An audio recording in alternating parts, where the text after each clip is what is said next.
Before we get into the video, I do want to highlight a very important initiative that both Grapes and Hawk are doing for the 2024 CLOL season. So if you haven't heard, or if you've been living under a rock, or if you haven't seen the news, the 2024 CLOL season will not be having an official broadcast. With that information, Grapes and Hawk have decided to crowdfund a fully streamed and fully produced 2024 CLOL broadcast. If you care about collegiate, please consider donating. No amount is too little and everything helps. If you can't donate, please think about retweeting it and resharing it through all your social media pages. I think it's really important for the CLOL community that every player in Top 32 deserves to have their story told. With that being said, let's get into the video. The group we'll be talking about today is Group F, and this group is really interesting because these are all vote-in teams, and the one theme that you'll notice common amongst all these teams is that they have a player that has either played at the Tier 2 or Tier 1 level, aka the NACL or even LCS level, and are generally considered the best player on their team. So for USC, Waterloo, Ottawa, CU, Boulder, they all have these high-impact players that can really change and warp the game towards their favor.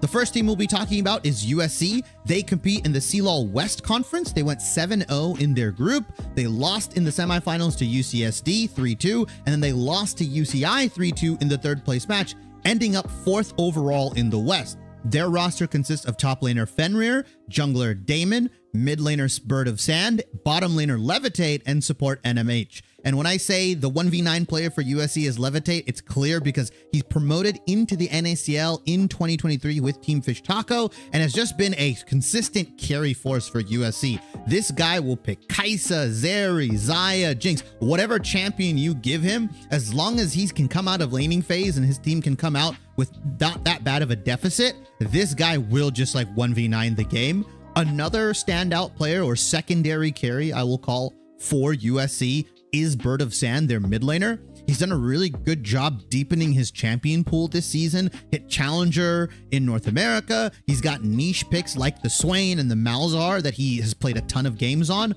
but he can also play some of the more meta stuff like the Twisted Fate, like the Azir and Karma when the meta calls for it or when the team composition calls for it. Unfortunately, their top laner Fenrir is a Warwick one-trick.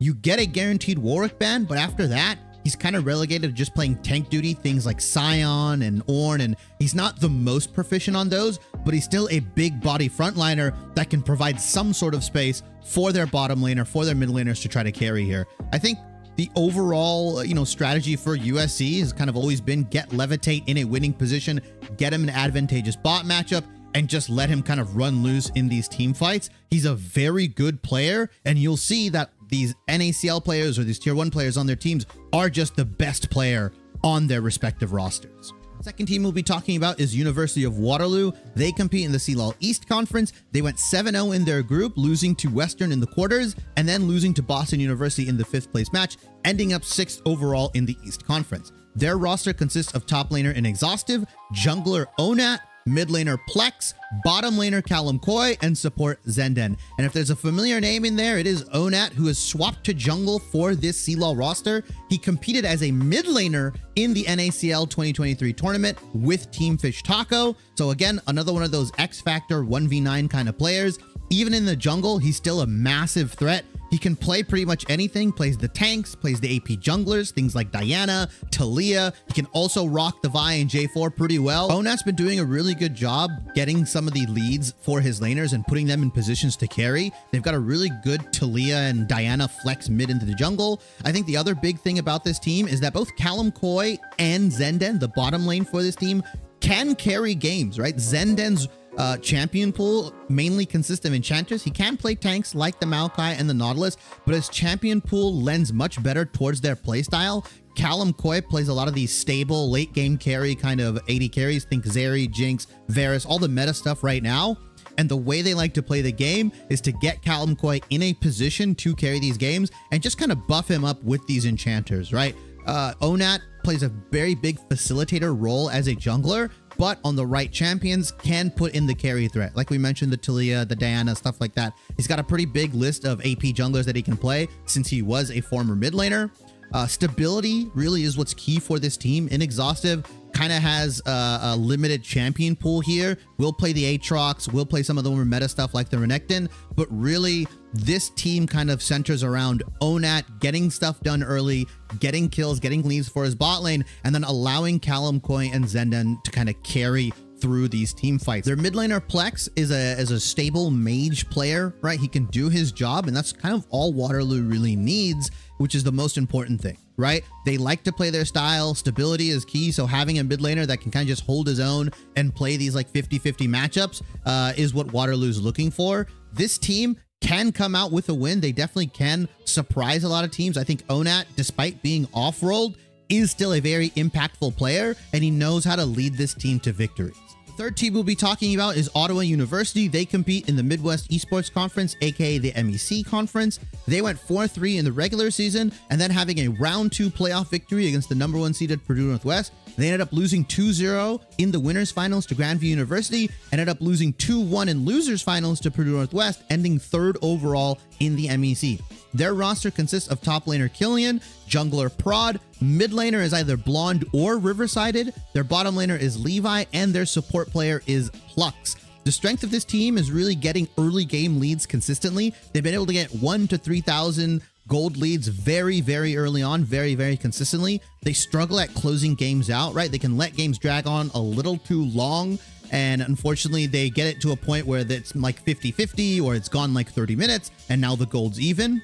The real strength of this team and the strength of this roster comes from this bottom lane, specifically Plux, their NACL player that ended up playing NACL this year, has just been a dominant force in the support role. He is the best player on this team simply because he acts as a second jungler. His roam timings are very good. He's got a very deep champion pool, and he's able to enable Levi to carry in some of those tough late game situations that Ottawa finds themselves in. You'll see him consistently pick stuff like the Varus, the Jinx, the Xayah, and Levi and Plux will just drag Ottawa to the finish line despite having like a 3,000 or 4,000 gold lead, and then it ended up being even around the 30-minute mark. They somehow come away with the victory in some of these games, and that's why they're really, really good.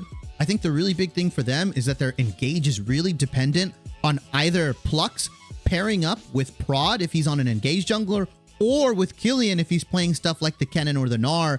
That's where they really thrive. Another big thing for them is that they have one of the best Rumble players in the top lane. It's a guaranteed Rumble ban, but after that, Killian's champ pool kind of suffers where he plays like Gnar, Kennen, Rek'Sai. That's kind of all he's shown this season. But their mid laner, depending on if it's Riversided or Blonde, will play these stable carries, right? Riversided is the mage player. He can play stuff like the Aurelion Sol, the Hui, the Orianna, and just do a very good job of pumping out damage as a mage player. If it is Blonde in that mid lane role, he's got a lot of these cool counter picks and niche champions that he'll play. He plays very aggressively. He can also play the mages to a pretty good degree, but the real advantage comes from Blonde getting his counter pick or getting some sort of lane advantage against whoever he's playing against. Fourth and final team we'll be talking about in this group is Colorado Boulder.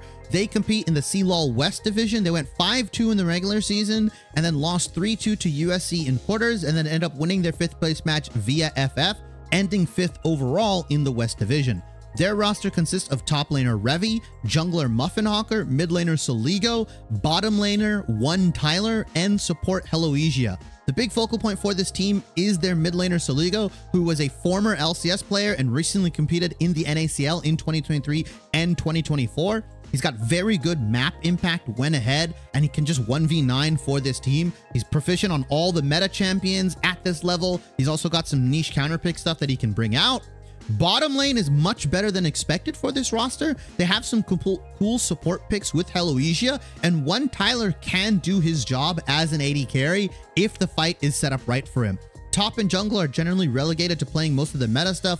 Think Zac in the top lane, Renekton, Muffinhawker is usually playing Viego or Xin or J4. They're playing these enable big body champions to allow Soligo and One Tyler to kind of carry these fights. This Colorado Boulder roster has a lot of potential, especially since they had to compete with a sub roster in their playoffs, simply because an unfortunate ban happened to Heloisia and it forced Colorado Boulder to compete with the substitute roster.